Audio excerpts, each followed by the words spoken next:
I'm sorry. Okay? I'm sorry. I'm sorry. I'm sorry. I'm sorry. I'm sorry. I'm sorry. I'm sorry. I'm sorry. I'm sorry. I'm sorry, okay? Hey everybody, this is I'm Sorry, Okay?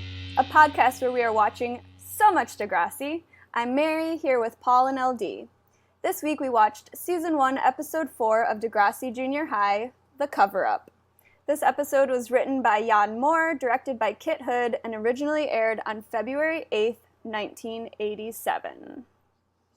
So TV Guide described this as an episode about child abuse that contrasts Joey's flippant complaints of abuse with Rick's sullen silence.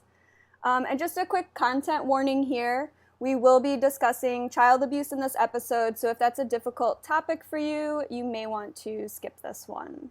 Hello. Hi, everybody. Hello. Hi. So yeah, that's quite the introduction to this episode. They're dropping us in. It's heavy immediately. We're on episode 4, y'all. Yeah, I thought that this was a very heavy topic for just episode number 4, but I suppose they have such short seasons, it makes sense that they would want to try and pack as much in as they can. Put it out there. And, you know, they're sort of following different characters, and we've seen Rick in the background before, and he has mentioned that he's repeating a grade, but we haven't really heard much more than that about him and from him. And, you know, that was sort of by design. The producers and the writers made sure that they were rotating who was sort of the central focus of each episode, because they wanted to make sure that no actor became the star of the show, and there was no one who was developing too much of an ego, and so they were rotating them around, which they also did when they did like tours or signings or appearances. They would send different actors out for those sort of engagements to make sure that no one was becoming like an insufferable child actor, and no one got a huge ego from being on Degrassi. They made sure that everyone felt like they were the focus. I mean, yeah, it seems pretty, like, smart for the time that they're already thinking about, you know, so these kids are working, but they're also thinking about how can we support these kids and, like, aid in their development as people, because it's a weird experience, of course, to, like, be on TV. So, yeah, no, that's, like, cool to hear that they were, like, actually trying to, like... Unlike Raditch and the other kind of adults at the school, they are concerned with the children's, like, well-being. Yeah, I mean, they were shooting this show between school years, and so they were shooting each season during the summer. And so they were going to school being normal kids, and then they were shooting just during the summer or whatever. And I think that they were very focused on a sense of normalcy for all of the actors. So let's get into this first terrible scene. So we open this episode at Rick's apartment. He lives there with his dad. He's sitting at the table eating a bowl of crispy rice cereal and reading a magazine. His dad walks into the room. He's sort of looking for his tie. He seems to be like getting ready for work. He sees Rick reading the magazine and he asks him where he got it. And so then we get this really quick exchange from them. First, Rick says that he found it. His dad doesn't believe him and asks if he stole it. And then he's like, no, I didn't steal it. I bought it. And his dad's like, how did you buy something? You don't have money. And he tells him that he returned some bottles, which makes his dad furious because he says he had some plans for that bottle money. He was going to go downtown. I don't even know what that's referring to. I also don't know. Like, I was wondering, does he mean he was going to go gambling with it? Does he mean maybe he was going to go out for, like, a nice dinner? Because you don't get that much money from bottles, so I'm going to go ahead and assume he meant he was going to gamble it. Right, like, it makes sense that you would buy a magazine with money from returning bottles. I don't know what an adult would be doing with that kind of money. And what really sets his dad off is, you know, when his dad says he was planning to go downtown, Rick just kind of says, like, yeah, right, like in a very typical teenage way, and his dad calls him a punk and just, like, comes after him and just basically beats him, like, before school. And then you cut right into that really poppy, upbeat theme song, which I think is super jarring coming out of this scene. Like it's a really troubling scene because they obviously don't show a lot of hitting on this show. They don't show a lot of violence. And they It's try to implied, cut, right? but he has bruises on him in the scene. You're looking at him over his shoulder, and I think he has bruises already. And so you kind of know what's coming even before you see what's coming. And then it immediately drops you into this theme song and then right into school.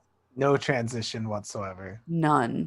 So it was very jarring, but I will say, you know, for Rick's experience, it almost makes sense. He's having this like horrible experience at home, and then he just has to go to school and act normal as if like, you know, none of that is happening, as if he's just a typical kid like everyone else. So it is jarring, but I think that experience must actually be pretty jarring for Rick himself. Definitely. And they talk a bit about how he got held back a grade.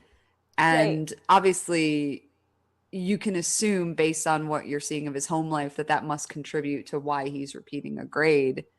Because there's likely no support at home. Yeah. Right. So outside of school, Joey is goofing on his skateboard and just kind of eats it and falls over some bikes. He like busts his head open. And Raditch comes over to scold him for his horseplay. Does not even bother to ask him if he's okay. This kid is bleeding from the head. But Raditch is just more concerned with like yelling at him. God, yeah. My note from this, by the way, just says Rick has a dope bike, and then Joey wipes out and eats shit, and that's all. That's all I said. Basically, yes. And while all of this is happening, Susie and Caitlin are talking. And they notice Rick. I think Caitlin maybe says that he's really cute, but then they start sort of gossiping about him, saying that they hear that he's on probation, and they're like, what do you think he's on probation for? And I think Caitlin says probably for beating someone up because he's always got so many bruises. She was so close. So close.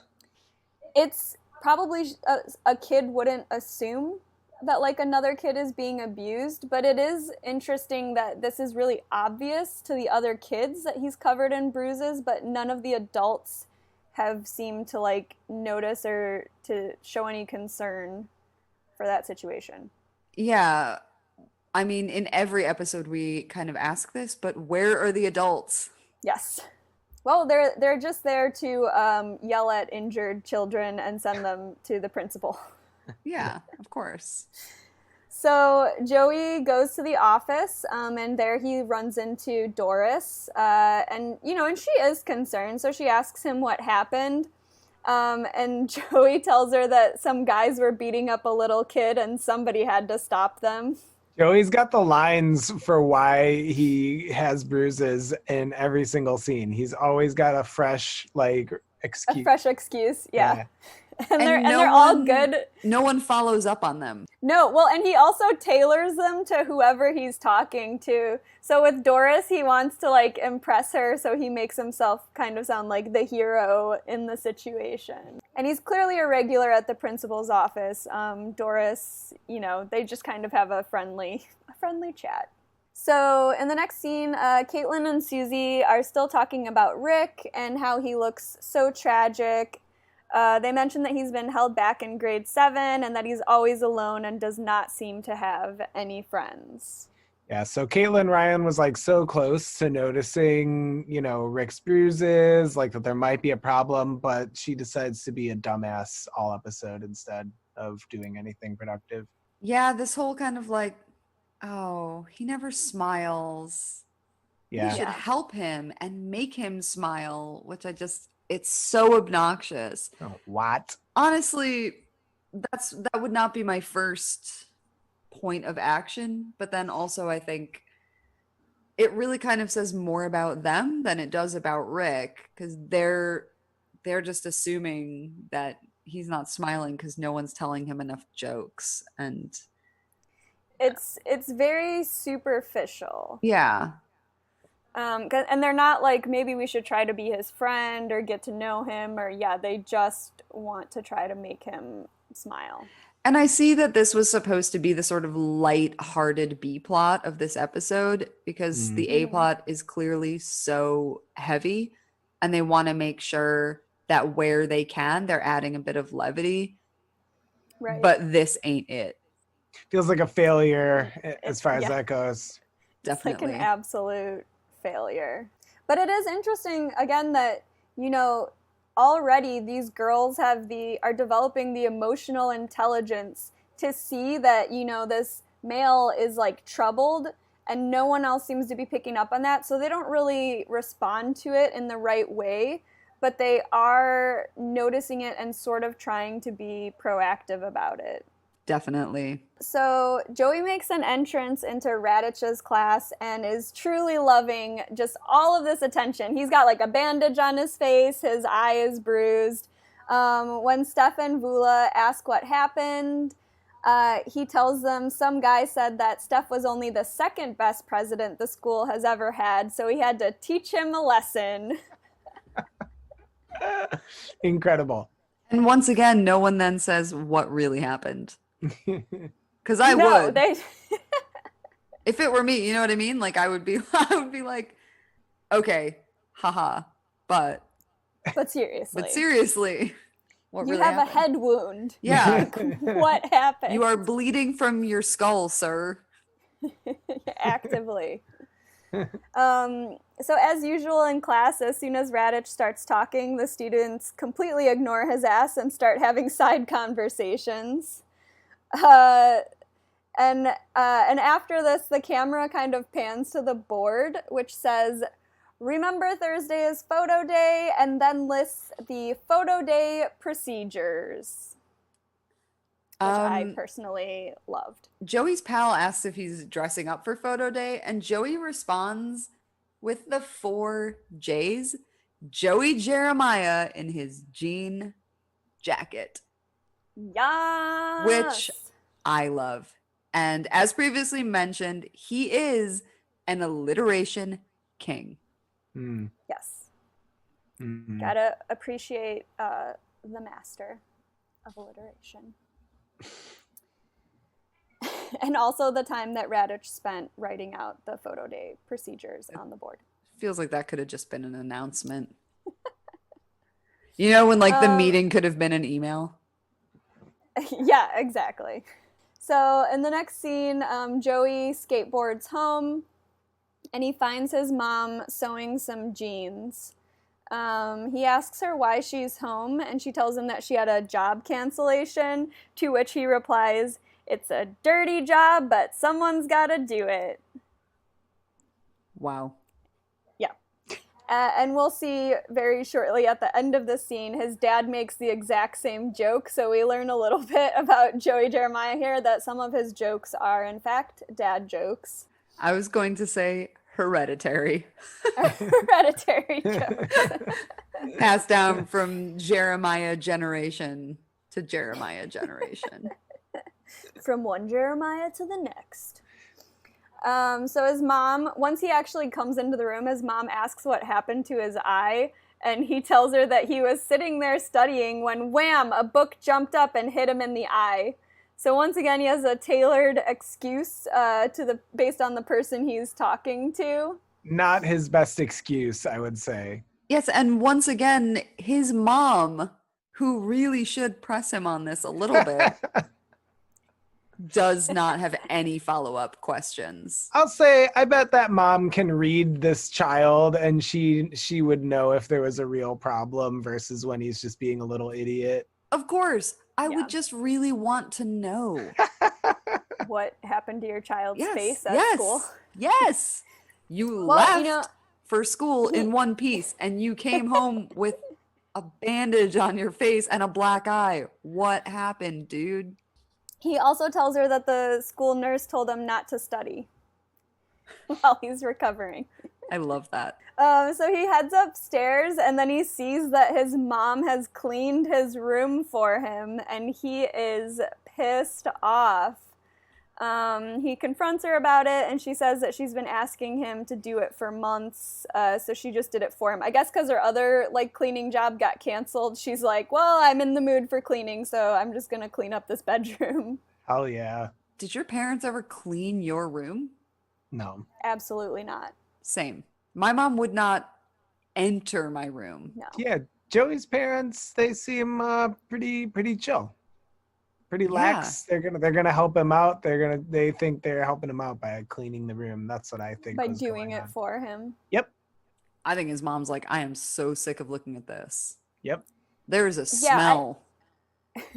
My mom would definitely not be happy about the state of my room, but I always kind of felt like, I felt a lot like Joey, honestly. I was like, but it's my room. It can look however it looks. Yeah. Kind of thing. Yeah. Worry about the rest of the house, Mom. Yeah, I was firmly on the side of teenage autonomy. Also, she says that she put all of this stuff in a box in the basement. So you do get the idea that she's just kind of like, she's not doing it really to help him out. She's doing it because she's so sick of looking at his room. Mm. Yeah.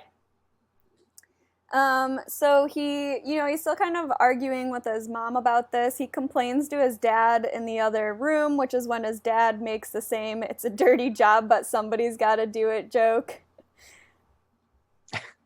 And then as they're kind of having this conversation, Joey notices that his mom has cut a huge piece out of the back of his favorite denim jacket. Kind of weird. Okay, I'm absolutely team Joey on this one. Yeah. His parents are like, we just bought you a new denim jacket, so what's the problem? But obviously, before you start cutting up someone's property, property, so that you can patch a different garment, surely you would ask, are you done with this? Yeah. Right. Overreach for sure. Major parental overreach. Well, and when his dad tells him, we just bought you a brand new jean jacket last week, Joey says, I can't wear a new one. I'll look like a total broomhead. I've got to break it in first. That is our one and only broomhead utterance this episode. But also, yeah, Joey knows what's up. You can't just roll up with a new garment and expect to look cool. You gotta, it's like Chuck Taylor's. They're not gonna look good when you first buy them. You have to beat them up too first. Clean. Yeah, I used to run him over with my mom's car a couple times before I'd wear him to school. Oh. Hell yeah. Yep. Smart. And he's also bummed because, as you mentioned earlier, this was the jacket he was planning to wear for photo day. So this is the moment that I realized that I might be Joey Jeremiah. This kid has been planning his photo day outfit for a whole week already, and he's so mad. He's like, what am I going to wear instead? I have to wear the outfit that I had in my head. So I'm sort of accepting the fact that this might be my person. I might be a Joey. I was wondering if that's who you were going to be relating to. At least in this episode, Yeah. Yeah, I definitely wasn't bullying other kids. I was not as outgoing as he was, not all of the personality traits, but his emphasis on fashion and the standards that he holds himself to, I really personally related to. Incredible. Yeah, wonderful.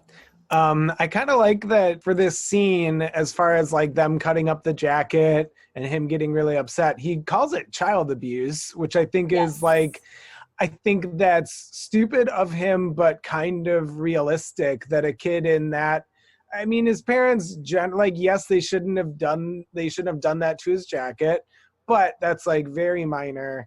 And I think they seem like just generally good parents. And I think it's natural that a kid would overreact that way and kind of call something like that child abuse, just because he doesn't have another frame of reference and whatever. But to contrast it to what Rick is going through in this episode and the way they cross paths, I think it's a really good setup for this episode, and how he's just not really seeing what's going on. And also the way that it kind of contrasts the way that Rick is sort of silently carrying this with him. And Mhm. Joey is very loudly proclaiming that his parents are abusing him. Right. Right. And I think that also, that contrast is really interesting. Yeah. And I don't know if we're ready to go to the next scene, but he mentions that he was like a victim of child abuse the next day when he's talking to his friend front of the school. And like Rick kind of like actually hears him say that. Right. And so I think, yeah, we all agree he does have a valid complaint. It did feel like a bit of an invasion that his mom just like went into his room, like kind of got rid of a bunch of his stuff, like started cutting up his jacket. Like he has a reason to be upset, but in that teenage kind of way, he's like exaggerating to like this extreme of like child abuse. Right. So yes, as Paul mentioned, the next day before school, Joey is still going off on his parents, like calling it child abuse, saying it took him months to get that jacket right. And now it's all just like thrown away, all of his efforts. So Rick overhears this conversation and hears him talking about a jacket and says that he's actually got a jacket that Joey could buy. Love the like casual mention of child abuse, putting these two on a path to friendship. Yeah, it kind of brings them together. Yeah, and at some point Joey does call him buddy, and Rick's like, we're not buddies. Yeah, he immediately shuts him down. Well, and so Joey asks about the jacket, if it's used. He's already got a brand new jean jacket. He doesn't need another new one. So he asks if it's used, and Rick says everything he's got is used. And then Joey tells him, you know, he has to see it first, and that's when Rick invites him to like come over after school. Joey sort of hesitates, but then he agrees, and that's when he calls him buddy. But right, Rick says just because he's buying his jacket does not make them buddies. I'm actually very surprised by the fact that Rick invited him over in the first place. Like you would think that actually he would say, "Oh, I'll bring it to school tomorrow." Right. Right. Yeah. I suppose they had to set up Joey seeing this. Yeah. Yeah, they're setting it up so that we can, you know, have the scene at Rick's apartment. So in the next scene, Rick walks into school, and this is the first time that he kind of interacts with Caitlin and Susie. They tell him they've got a joke for him and that it's really funny. It is not really funny. No. Why did the turtle cross the road? Because it was the chicken's day off. And then they both do like a jazz hands, like hand clap. Dun, dun, dun, dun, dun. Yeah. It's actually, it's like on par with Joey's like, well, here's how you write a speech. Like that level of like utter failure in communication ability. It's not good. They don't do themselves any favors by describing it as funny.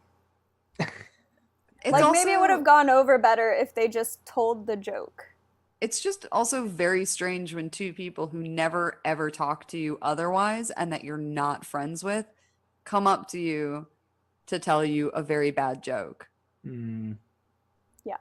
It's weird. I would also like to point out that Rick's look here is very strong. He's got this wavy bowl cut and then this Harley Davidson muscle tee.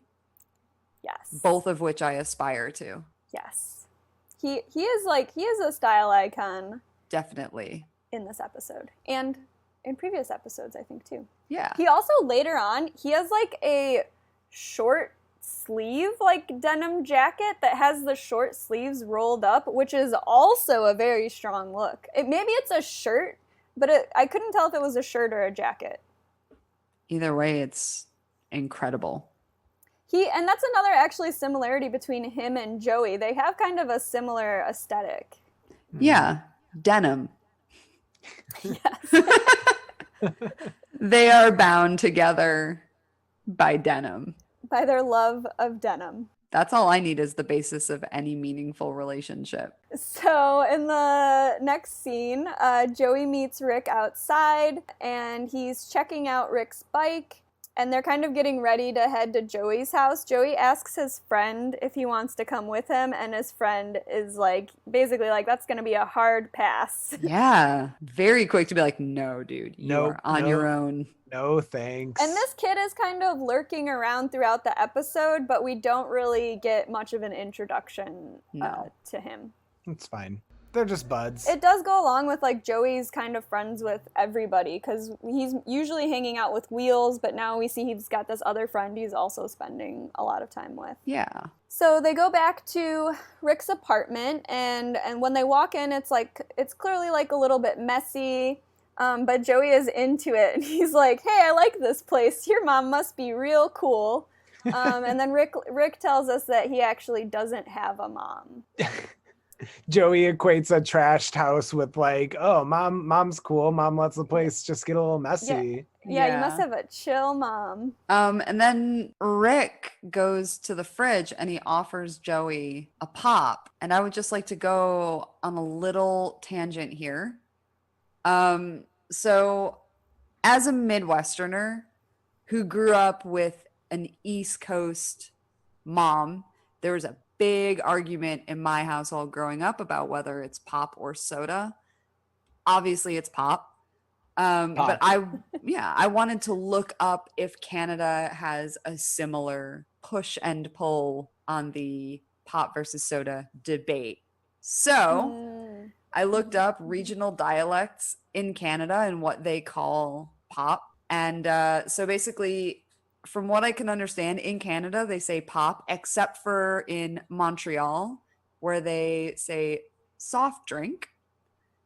So according to research from the 10 and 3, which appears to be some kind of website that collects data about Canada, they surveyed 9,500 people in Canada, and 63% of people in Quebec say that they use the term soft drink. 20% of people from Manitoba use soda and soft drink interchangeably. But overall, pop is the word. It is the preferred term. Pop dominates. Pop dominates. Good to know the correct term is what they choose. Yeah, well, I just wanted to know, is it a similar thing where like their version of the Midwest is kind of their prairies, and do they have sort of the kind of like BC area and maybe the maritime provinces as the outliers? I had a lot of questions. I also learned that in Saskatchewan they call a hoodie a bunny hug. So Ooh, yes. there's a little fact from me to you. We're all gonna need a bunny hug after what happens in this next part of the scene. Oh, wow. Oh, yeah. A segue as smooth as butter. So, following that very smooth segue, Rick and Joey are kind of talking about the jacket. Rick mentions that it's his brother Frank's jacket and that Frank doesn't live there anymore. And as they're kind of having this conversation, Rick's dad comes home. And the mood quickly changes. Joey, like, probably loves the opportunity to meet a parent, so he immediately goes to introduce himself. He goes to shake his hand. It's very sweet. And he describes himself as Rick's friend. Like, it's all very, like, this is definitely, like, a more positive side to Joey than we've seen in previous episodes. But yeah, Dad is not having it. He immediately goes to the refrigerator for a drink and sees that the 2 glass bottle Cokes are gone, and he is pissed.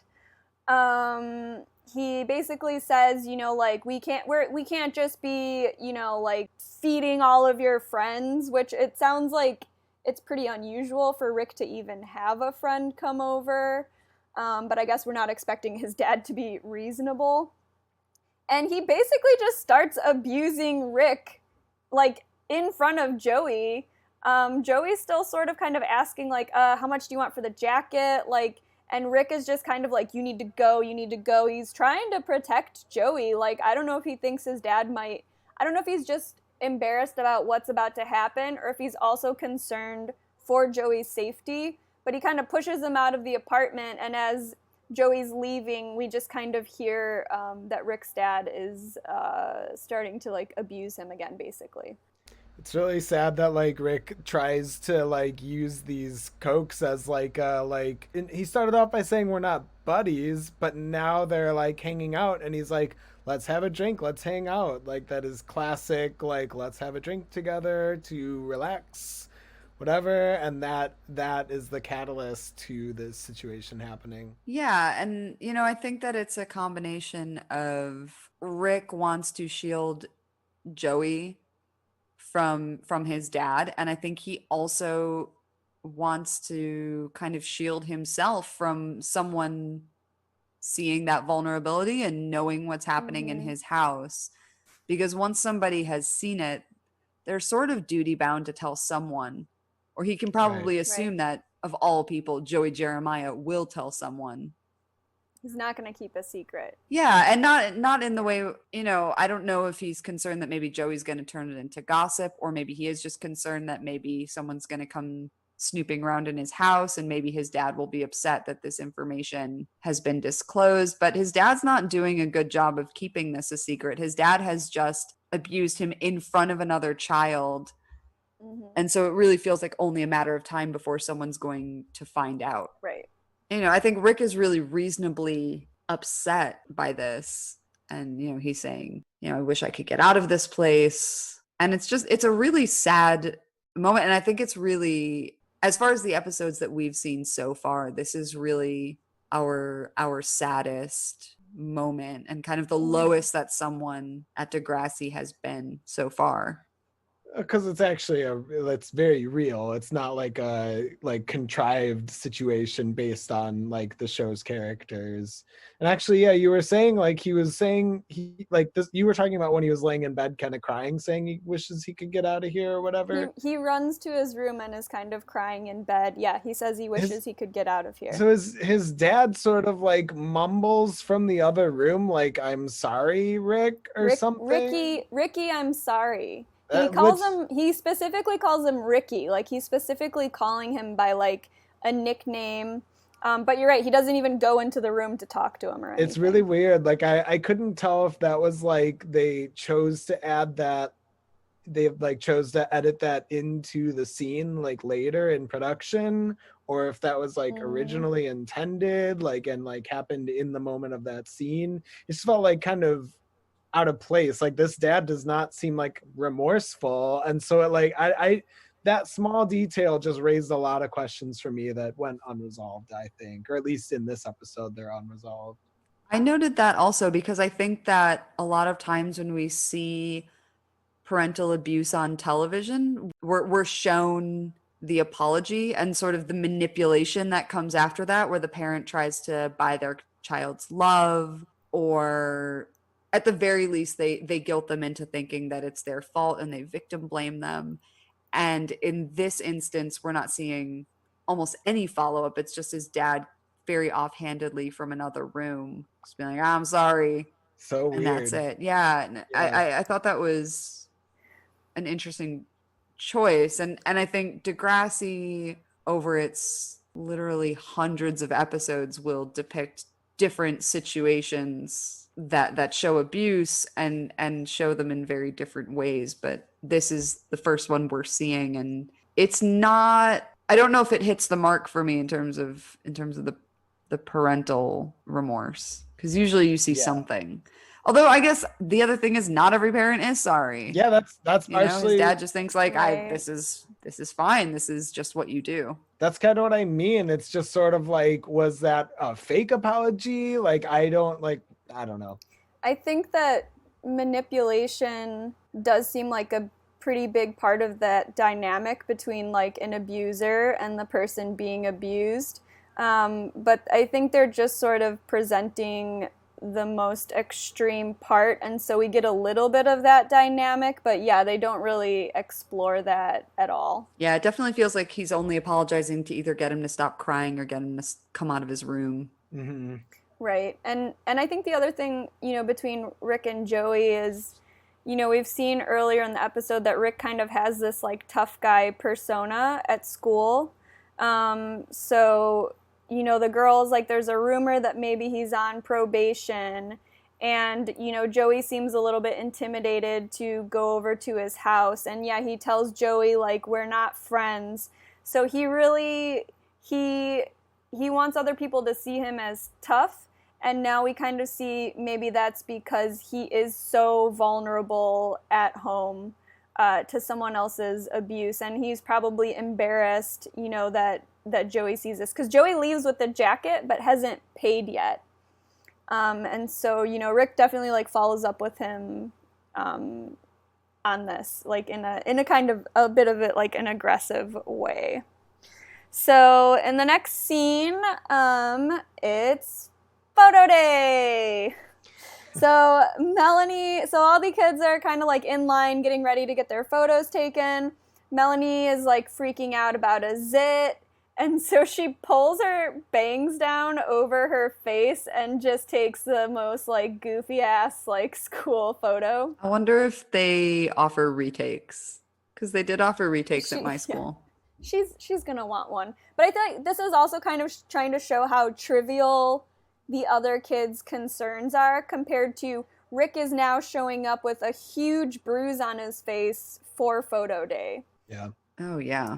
The photographer keeps telling Rick to smile. He obviously does not smile. Again, this is like really weird that no one is, everyone was asking Joey what happened. This kid has a huge bruise on his face and no one is really asking him about it at all. But we also know he doesn't really have friends. He doesn't have that same relationship that Joey's kind of developed with everybody. Mm-hmm. He doesn't have a support system, and so there's no one to check in on him. There's no one to notice that he looks different day to day. And I wonder also if there's a different dynamic because he's repeating a grade. Like maybe if he were in 8th grade, maybe things would be different. Like you kind of wonder what was he like in 7th grade because we haven't seen him there. Was he friends with Joey ever? Was he friends with any of those guys at all? You know what I mean? I wonder if this is a response to the fact that he's repeating a grade, or if it's just how it's always been, if this is what the social dynamic has always been for Rick. If they just assume that he's like a troublemaker. Yeah. And so kids kind of avoid him. So Joey asks his friend what he would do if he knew somebody was getting beat. So he's not telling people about Rick, but he is like, he's immediately starting to like ask other people like for advice. He knows this is a really bad situation and he's not sure what to do. He's not explicitly asking, but he is starting to like ask people, what would you do in this situation? Rick finds him and tells him that he owes him $15 for the jacket. But Joey only has 10 on him. So he tells him he'll give him 10 now, and then he'll get him the rest after school. But he needs the jacket. He's like about to get his photo taken, and so Joey feels like he's already been through so much with this jean jacket photo plan. He like cannot let it go, and so Rick agrees to that they'll figure it out after school. And then as he's walking away, Joey asks him, like, if he wants to talk about what happened last night. Which, like, again, Joey's being a really, like, good friend in this moment. He's not gossiping about it. He's not pressing him on it. He's not yelling down the hall like, hey, Rick, should we talk about what happened with your dad? Like, I feel like Joey has been set up so far as someone who would be very clueless and very tactless on an issue like this. But actually, when it comes down to it, he shows up and he responds really appropriately.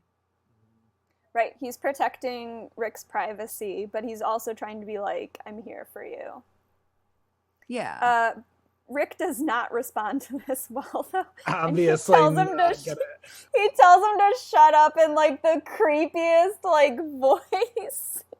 He's like he kind of points at him and he's like, shut up. He's kind of threatening Joey with like the same like kind of in the same way that his dad would to him.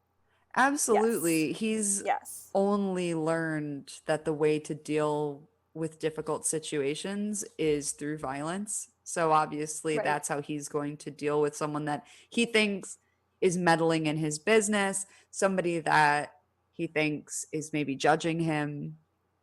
It makes sense. He feels threatened by the fact that Joey has this information about him. Definitely. So as Rick walks away from the scene, unfortunately, Caitlin and Susie spot him, and they put on pig noses and oink at him. So I just wrote in my notes, the less we say about the pig noses, the better. Yeah, this was phase 2 of their plan to make Rick smile. I wrote, if I were Rick, I'd be super annoyed that these girls are following me around. It is annoying. I mean, it does seem like they were talking about how he's cute, so it might be kind of a way of trying to flirt with him, but it's really just not, I don't know. It just seems really annoying. It's a no from me. Yeah.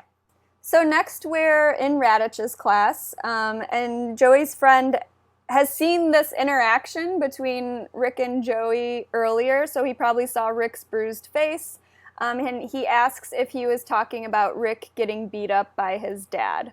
As they're having this conversation, Radich once again only singles out Joey for talking, and he sends him back to the principal. This friend of Joey's is like always getting him in trouble, but does not get in trouble himself. Also, Joey is just constantly being sent to the principal's office. What is coming of that? What is the result of all of these trips? Because Radich seems to send everyone to the principal's office for very minor infractions. I would hate to see what would happen if anyone actually did anything that was deserving of discipline.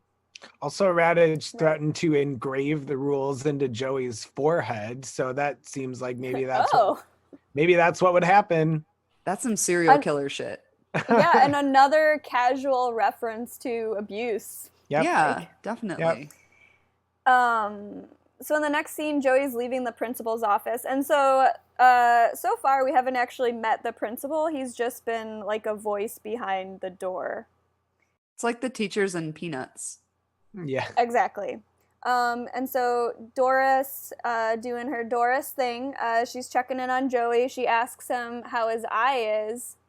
And he starts to ask her about, what someone should do if they see someone getting beat up by their dad. And because of his bruises, she just assumes that he's talking about himself. And honestly, I don't think she handles this very well, because she gets really serious with him and totally scares him off. So he's kind of starting to talk to an adult here, but her reaction, instead of hearing him out, she just starts to get really concerned and asks him if everything's okay at school, and then he gets kind of freaked out and leaves. This is probably the most excitement Doris has seen in months at her job, so she's not ready for prime time. Yeah, because she's sorry, that one just hit me. Yeah, I mean, she starts asking him if everything's okay with his parents. And also, Joey doesn't help the situation, because in the first instance, when she asks how he hurt himself, he gives her a lie. And then when she asks him if everything's okay at home, he says more or less. He's a bit cagey about the whole thing. And so I think alarm bells are definitely going off for Doris, who's like, oh, I am required to report something like this.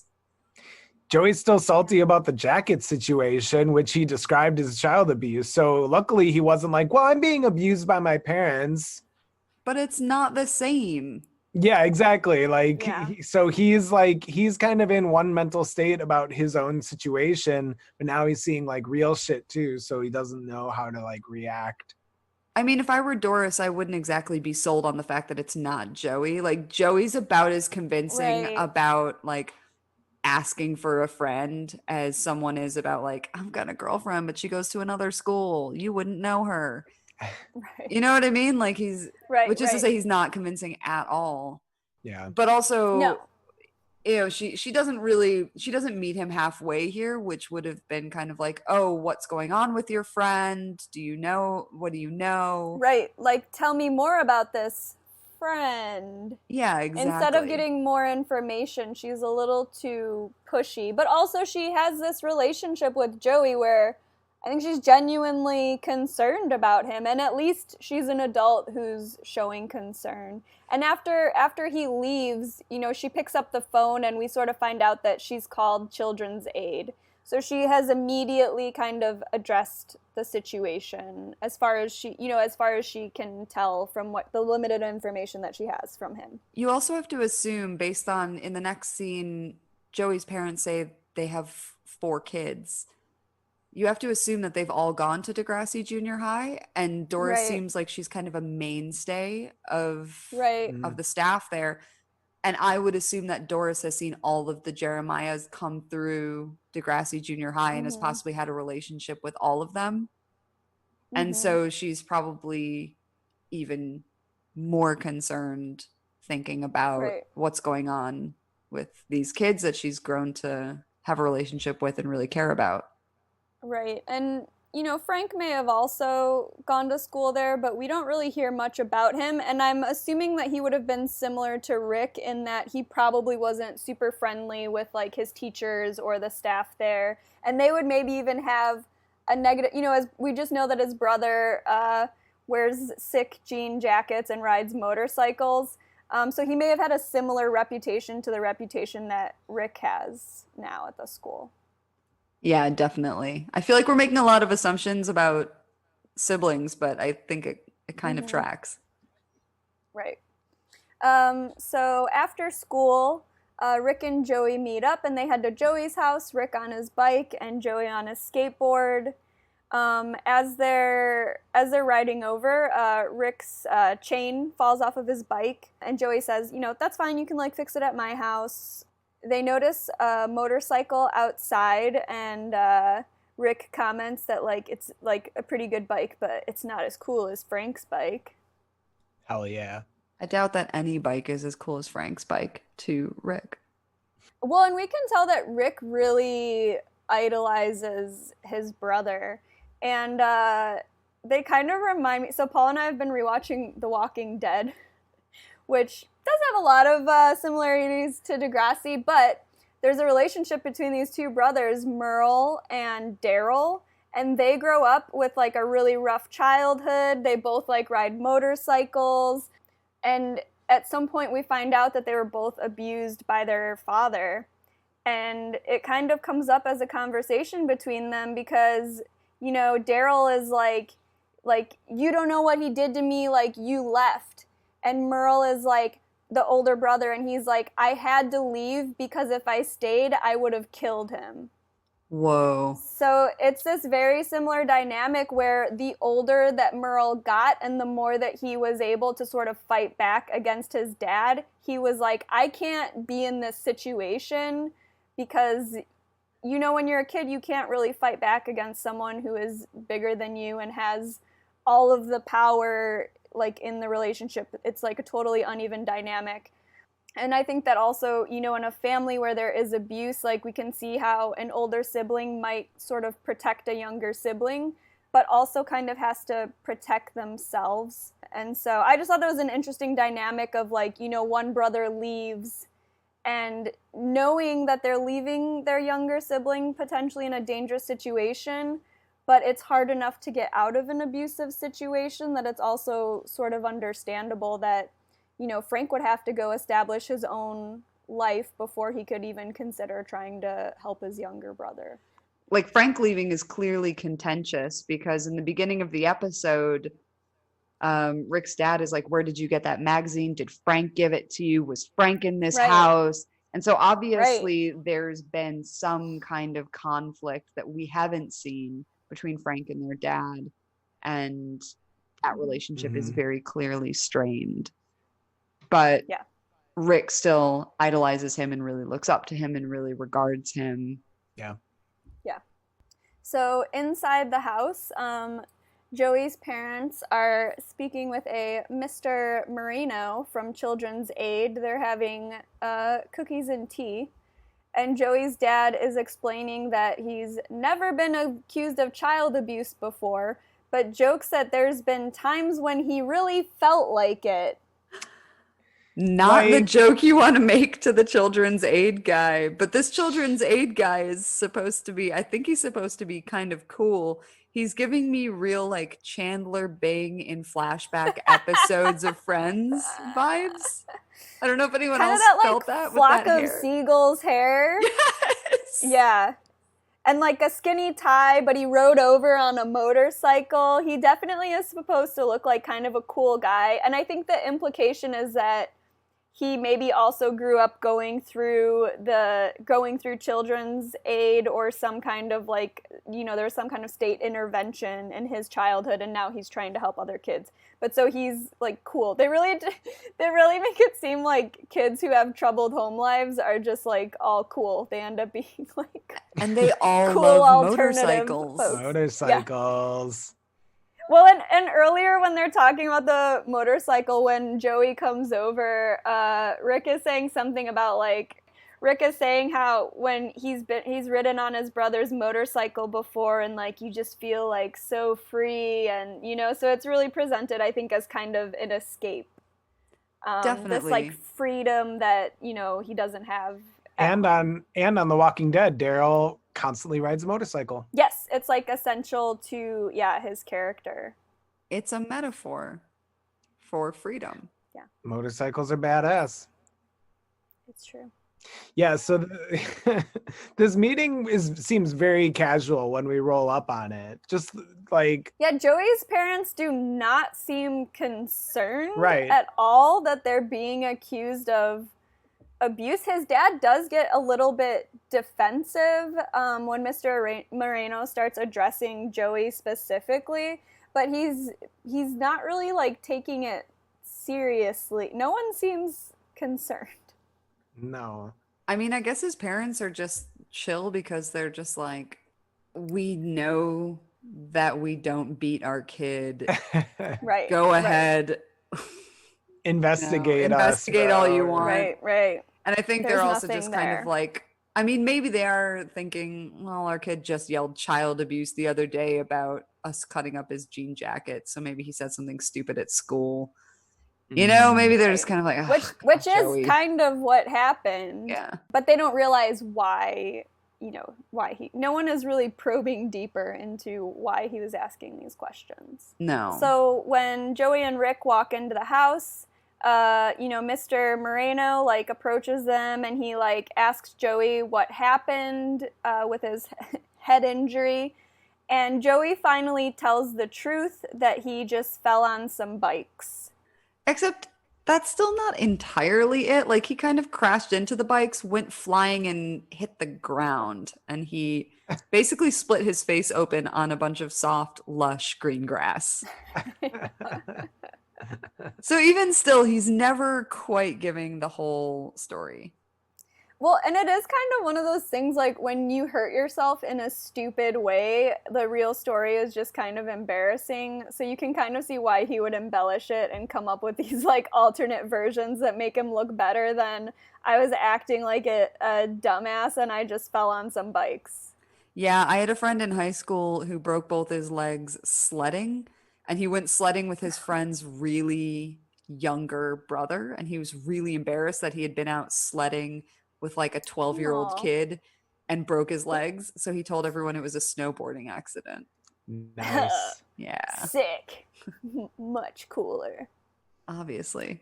And Mr. Moreno, basically asks if he's being, which also I felt like this Mr. Moreno should have asked to speak to Joey privately. He's just asking him in front of his parents, which if he Yeah. was being abused, he wouldn't be likely to say so in front of the parents. And Joey he says my parents yell at me, but that's it. So he's we do see that Joey knows the difference between joking around and a serious situation actually better than his dad does.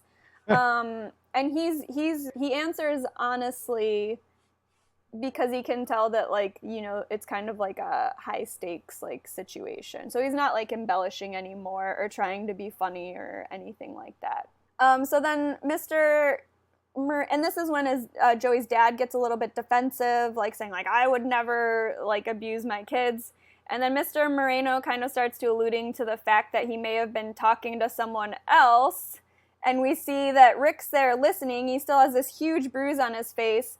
And he kind of like runs out of the house. He tries to ride his bike away, but his chain hasn't been fixed yet. So Mr. Moreno follows him outside as he's kind of stuck there. And he kind of tells him, he can help him fix the chain. While this is all happening, the Jeremiahs are all like around their front window, like watching. And you can see Joey in the background of the scene, just like watching from the window. I was just imagining them all up against the front door of the house with glasses to their ears so they can listen. Yeah, because there's not that much to like see. No. I mean, maybe they're just watching to make sure that Rick's okay. I don't know. Yeah, they don't, and the parents don't really know him yet. No. Yeah. But I also thought this if Mr. Moreno hadn't been there, this maybe could have developed further where the Jeremiahs like meet Rick, and this could have been like kind of a positive influence in his life. Like Joey's parents seem really like kind and like around. We know his mom works. I'm not sure about his dad. His dad seemed like he was home cooking dinner, but I'm assuming that he maybe has 2 working parents, but it seems like they also spend a lot of time at home together. So this could have been like a stable kind of environment for him to be introduced to. Definitely. So Mr. Moreno is really pushing Rick to disclose any abuse, and he says he can get a court order if he needs to. Rick gets kind of sassy with him and asks if he gets a bonus for every kid he bags. I loved that. I love that too. Mr. Moreno is very pushy here, but then he kind of says, Rick, you don't seem like a very happy kid. Like, I can help you. I don't know. I'm interested to know what you thought of this, because I felt like he maybe should have spent more time trying to build a relationship with Rick, but he was just really pushy about the fact that he wanted him to like disclose like whatever was going on at home to a kid who just met him. Yeah. Yeah, and who obviously does not have any positive male like adult figures in his life. Right. It feels, I mean, obviously with Degrassi, stuff has to get wrapped up within the sort of 23-minute allocation. And so they've left this pretty late in the episode to get officially explored. But Rick wouldn't just tell this guy, my dad's hitting me, and then get to go somewhere else. Like, that's not the process. So it's really strange to me that this man is trying to get him to disclose information he's obviously not comfortable disclosing outside of someone else's house where they can see and hear what's going on. And maybe there's some very sensitive or delicate information that he's not comfortable with Joey knowing, because Joey's seen something, but Joey hasn't seen everything. And Joey's parents don't know this stuff. Joey's parents don't know Rick or Rick's dad. So it just feels like a very insensitive handling of a very sensitive situation. But it's high drama. Yeah. Like, I think what we were saying with it, just they need to wrap it up, but it's also like it's giving us that like sort of boom boom boom, like this guy immediately sees Rick's face, and so then he just like kind of rolls right into whatever the next steps would be. It's making it sort of more action than it actually would be.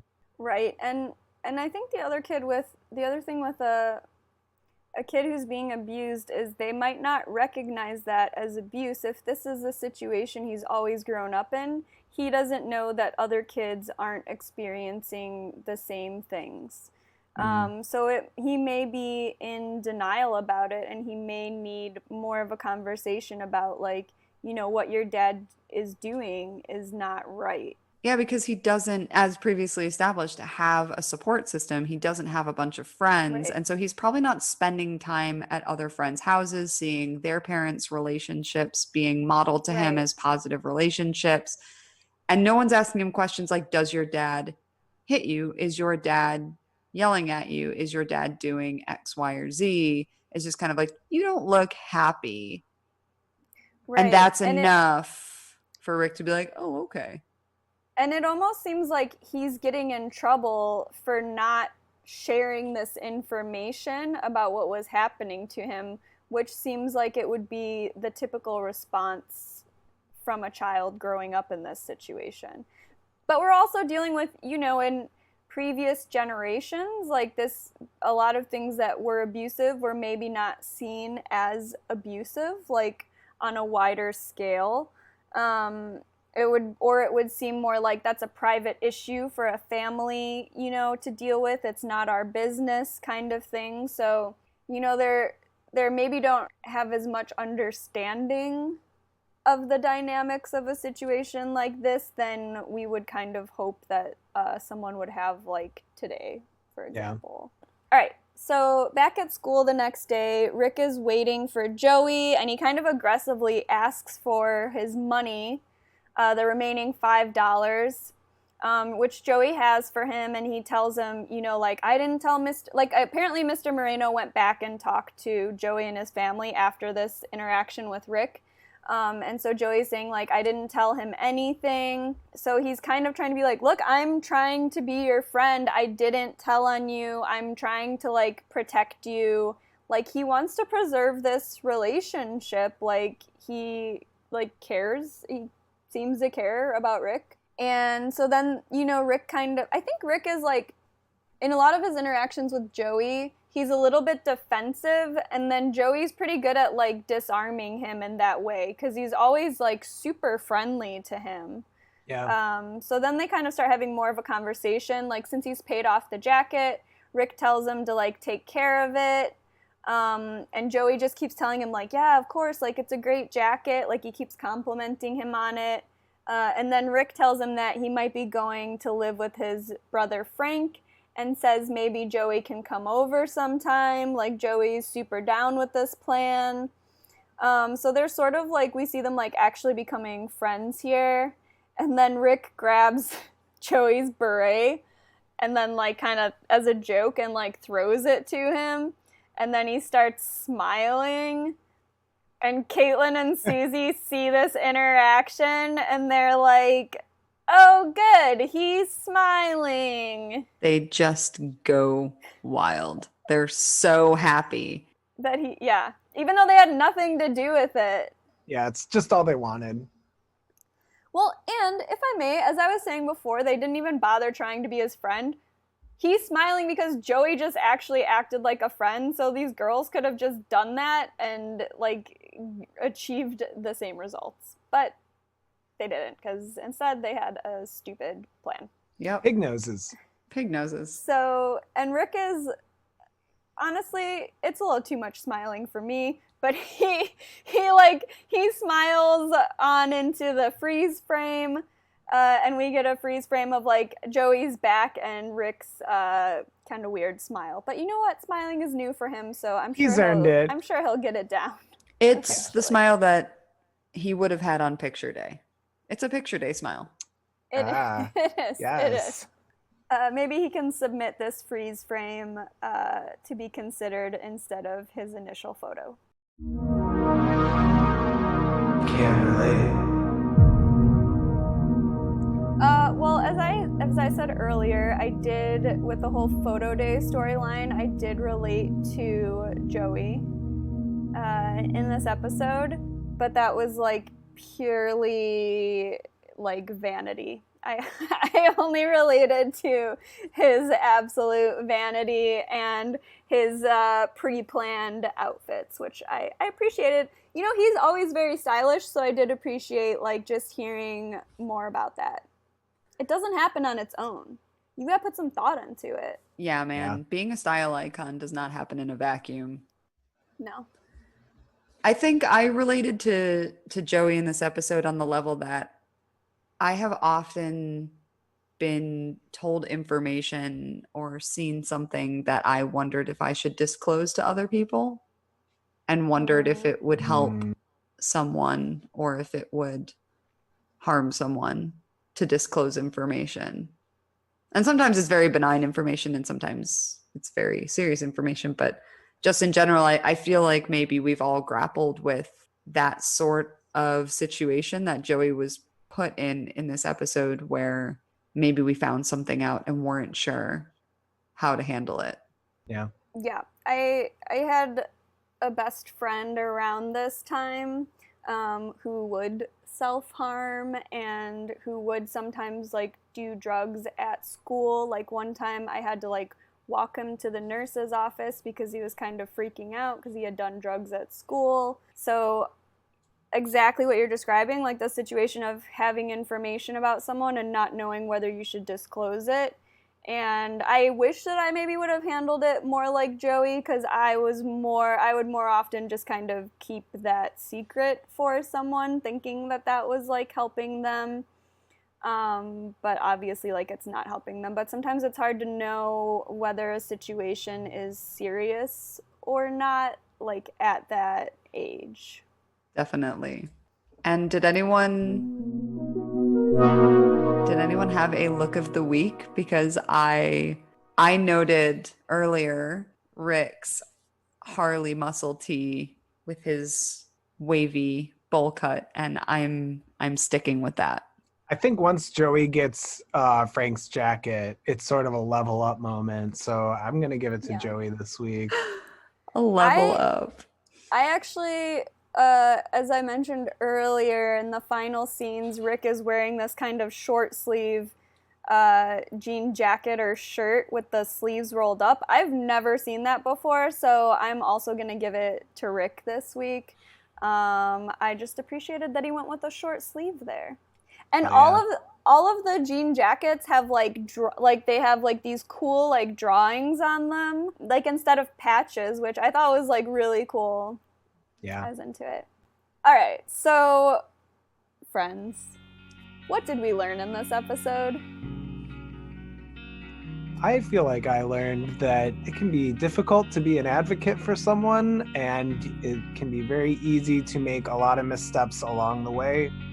But if you have the right attitude, it'll all work out in the end. Preferably in 23 minutes.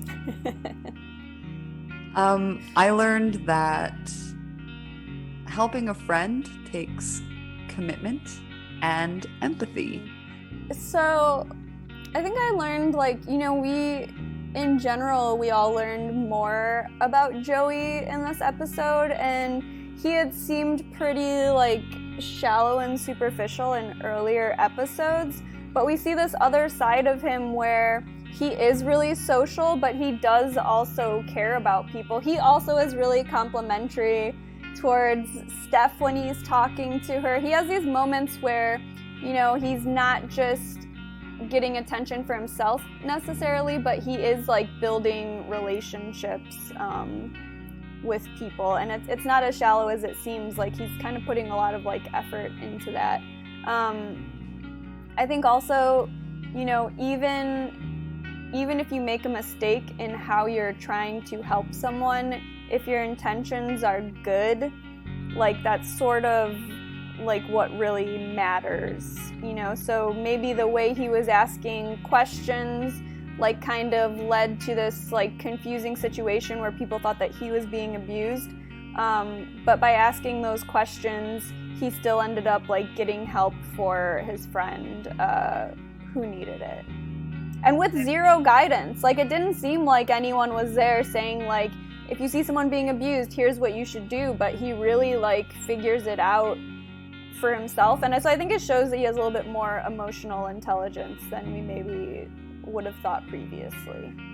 And I feel like Joey in this episode is really contrasted against Caitlin and Susie, who kind of note that something is a bit off and weird with Rick, but they just leave it at surface level. They don't really try and figure out how he might be feeling or why. They don't try to befriend him in any way or get to know him. They just kind of leave it at, he never smiles, and that's it. Right. It's almost kind of, it's like reverse sexism of why don't you smile more?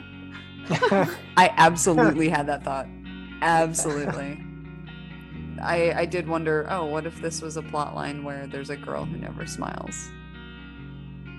Right, and boys kind of telling her to smile or trying to make her smile, we would have taken a very different way.